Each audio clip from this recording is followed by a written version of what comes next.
चलिए तो बेटा हम देखते हैं यहाँ पर exercise 3.1 exercise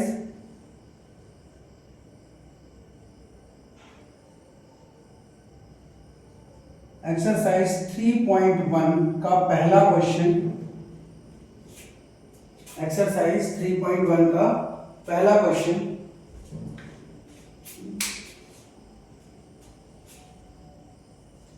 Ten students of class 10 took part in mathematics quiz. If the number of girls is more than the number of boys, then find the number of boys and girls who took part in mathematics quiz. कह रहा है girls की संख्या boys की संख्या से 4 ज्यादा है, तो आप बताइए कि आखिर कितने लड़के और कितनी लड़कियां हैं जिन्होंने मैथमेटिक्स क्विज में पार्ट लिया। ओके, क्या कह रहा है 10 स्टूडेंट, यानी टोटल स्टूडेंट कितने हैं x। तो सपोज अपन मान लेते हैं कि number of girls is equals to x and number of boys is equals to y। तो अकॉर्डिंग टू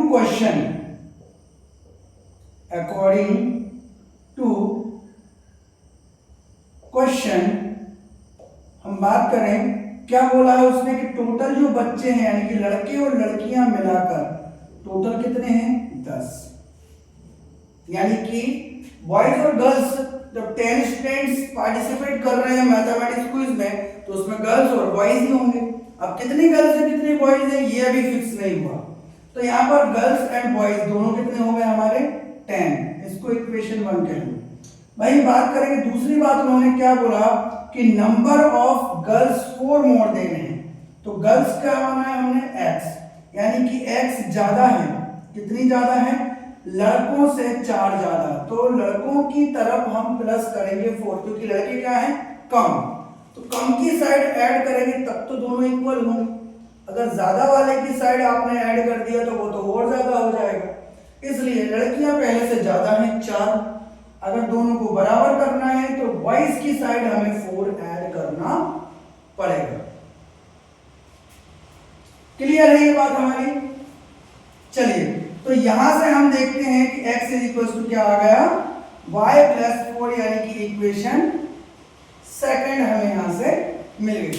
तो सेकंड इक्वेशन भी आ गई हमारे पास, फर्स्ट इक्वेशन में आएगी। इनसे हमें 3 सॉल्यूशन निकालना है और उसको ग्राफ में पुट करना है। तो पहले बात करते हैं फ्रॉम इक्वेशन फर्स्ट इक्वेशन से हम देखते हैं तो x की वैल्यू क्या आ जाएगी 10 माइनस y। x की वैल्यू क्या आ जाएगी 10 माइनस y। यहां से हमें 3 सॉल्यूशन निकाल लेना है। Got it my point? चलिए देखिए, मैं यहां y की वैल्यू 0 रखता हूं, मान रहे हैं अपन ये सब चीजें, तो यहाँ पर x की वैल्यू क्या आ जाएगी 10।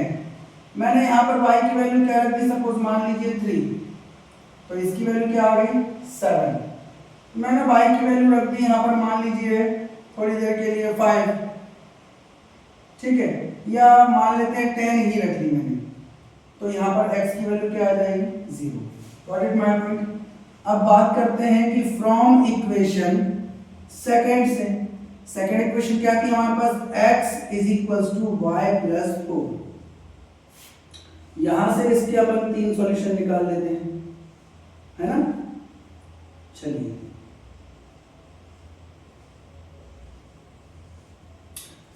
मैंने y की वैल्यू यहां पर क्या रखी 3 रखी, तो x की वैल्यू क्या आ गई 7। मैंने y की वैल्यू यहां पर 2 रखी, तो ये कितना आएगा 6। मैंने y की वैल्यू 0 रखी, y की वैल्यू 0 रखी, ये कितना है 4। तो हमें यहाँ से कोई भी 3 वैल्यू, अब ये कोई फिक्स नहीं है कि सर आपने ऐसा ही नंबर क्यों रखे, आपको जो मन में आते हैं वो नंबर रखिए। आपका जब ग्राफ बनेगा, यहाँ पर जब हम इस पर ग्राफ बनाएंगे तो ग्राफ बनते समय क्या हो जाएगा, आपका सारा सॉल्यूशन निकल कर आ जाएगा। क्लियर है मेरी बात? चलिए, मुझे नेगेटिव एक्सेस की नीड नहीं है, इसलिए मैंने नेगेटिव एक्सेस को छोटा बनाया है। मैं इसको x और y ग्राफ की नीड है, इसलिए अगर मेरा यहाँ पे कोई नेगेटिव नंबर भी होता तो फिर मैं उसको नेगेटिव साइड शो करता। ठीक है, मैं मन से यहाँ पर मेजरमेंट ले रहा हूँ, आप लोग स्केल से मेजरमेंट लेंगे, क्योंकि मेरे हाथ से मेजरमेंट थोड़ा सा आगे पीछे हो सकता है, आप लोग एग्जैक्ट स्केल से मेजरमेंट करना। क्लियर है माय पॉइंट? तो जब एग्जैक्ट मेजरमेंट लेकर आप बनाएंगे तो आपसे करेक्ट बनेगा। यहां पर मैं मन से अपना मेजरमेंट ले रहा हूं तो थोड़ा मेजरमेंट छोटा बड़ा हो रहा है मेरा। Clear my point?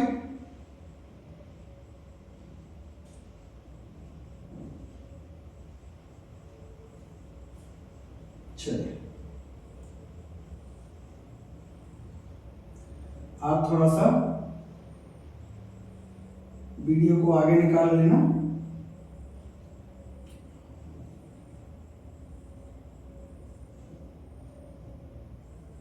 इस तरीके से। चलिए तो बात करते हैं पहले वाले की, इसमें 10,0 यानी x एक्सिस पर अपन को 10 चलना है और y एक्सिस पर 0, यानी कि हमें पॉइंट कहां मिल जाएगा? यहां पर। ये जो पॉइंट है ये क्या है? ये है सर 10,0।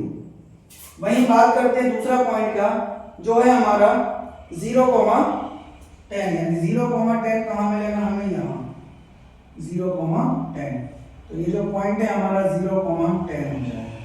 अच्छा, इन दोनों पॉइंट को अगर आपस में हम ज्वाइन करें तो इन दोनों पॉइंट को ज्वाइन कर देते हैं अपन फ्री हैंड यहां से कुछ इस तरीके से। ठीक है, ये पॉइंट हमने यहां से ज्वाइन कर दिया।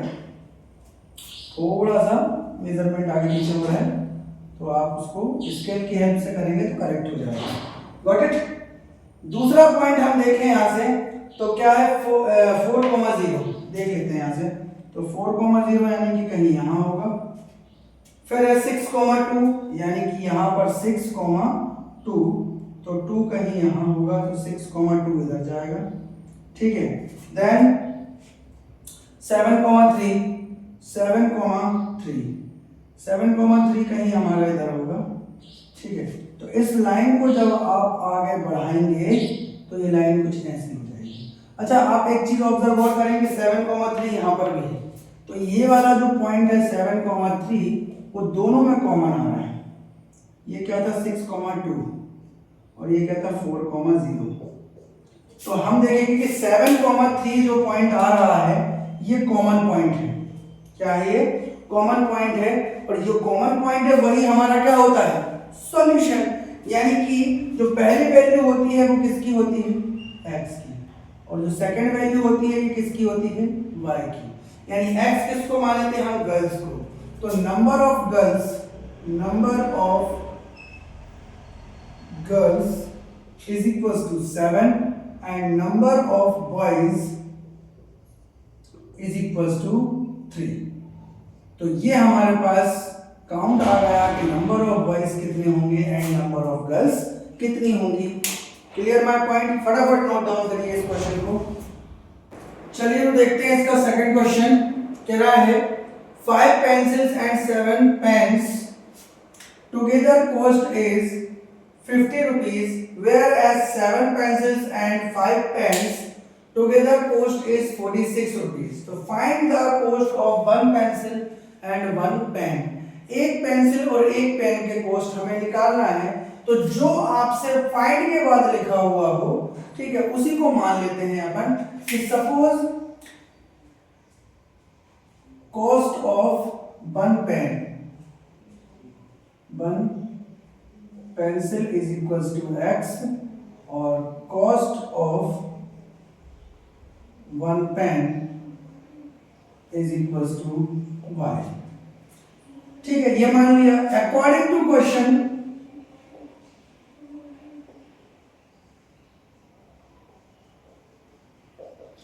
के अकॉर्डिंग अपन बात करें तो क्वेश्चन में बोला 5 पेंसिल यानी कि 5x प्लस 7 पेन यानी कि 7y, साथ में कितने रुपए के आ रहे हैं? 50 रुपए के, यानी इसको इक्वेशन 1 कह सकते हैं।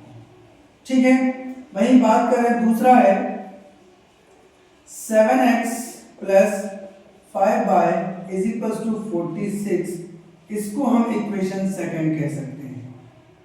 ठीक है, तो इक्वेशन 1 और इक्वेशन 2 हमारे पास आ गई है।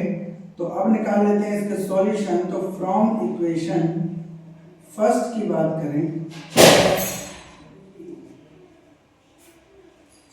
पहली इक्वेशन से आपको मिल जाएगा x is equals to 50 minus 7y divided by 5। यहां पर अपन को 3 सॉल्यूशन निकालना है।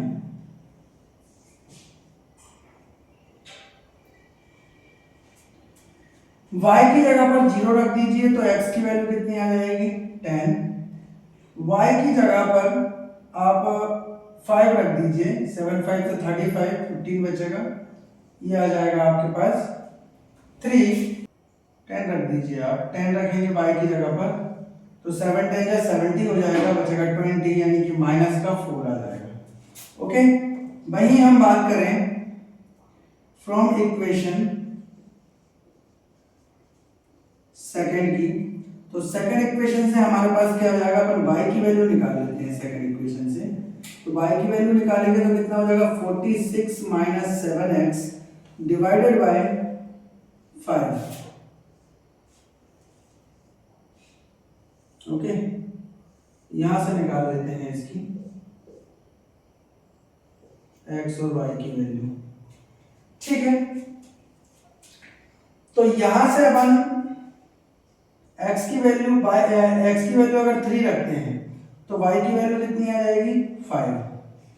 अगर x की वैल्यू आप 8 रखते हैं तो कितना हो जाएगा 56 यानी 10, यानी कितना आ जाएगा आपके पास माइनस का 2।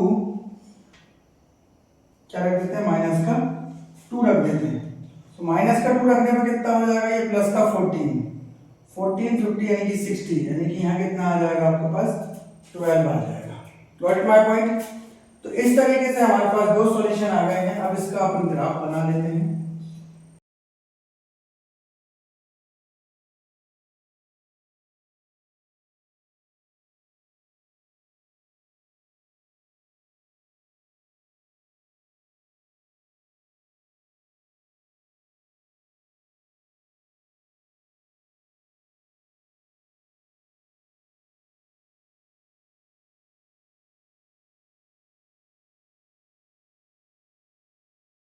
चलिए, तो ये सारे पॉइंट अपन यहाँ पे प्लॉट करते हैं। नंबर 1 10, 0, x की तरफ 10, y की तरफ 0। दूसरा पॉइंट हमारा हो जाएगा यहाँ से -4, 10, -4, 10, यानी ये -4 और ये 10। तो इस पर आप स्केल की हेल्प से -10, -4, 10 ये आ गया। अब स्केल की हेल्प से आप इन दोनों पॉइंट को अगर ऐड करोगे तो कुछ इस तरीके से आपकी लाइन यहां से जाएगी। वहीं पर अपन देखें कि x की तरफ है y, 3, x की तरफ 3 चलना है और y की तरफ 5 चलना है। तो 3, 5 आपको कहीं यहां मिल जाएगा। ठीक है, 3, 5 जो इसमें भी है, 8, -2, 8, -2 तो कहीं यहां पॉइंट मिलेगा, और -2, 12, -2, 12 यानी कि y की तरफ 12 जाना है। तो -2, 12 ऐसा। इन तीनों पॉइंट को जब जोड़ेंगे हम तो कुछ इस तरीके से आपकी लाइन जाएगी, और जो कॉमन पॉइंट आपको जो मिलेगा, दैट कॉमन पॉइंट इज 3, 5, यानी कि 3, 5 x की वैल्यू हमने किसको मानी थी, पेंसिल को। तो कॉस्ट ऑफ पेंसिल कितनी हो जाएगी आपकी 3 रुपीज, और कॉस्ट ऑफ पेन कितनी हो जाएगी 5 रुपीज। ये 3 रुपए और ये 5 रुपए। Got my point. फटाफट नोट डाउन करो इसको।